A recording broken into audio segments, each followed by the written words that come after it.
కోసం నా కోసం నిన్నే నా జతగా నీ దైవం పంపేను బహుమతిగా.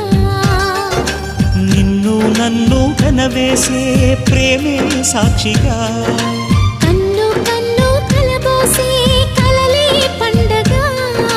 నిన్ను మన్ను ఏకం చేద్దాం హరివిల్లుగా.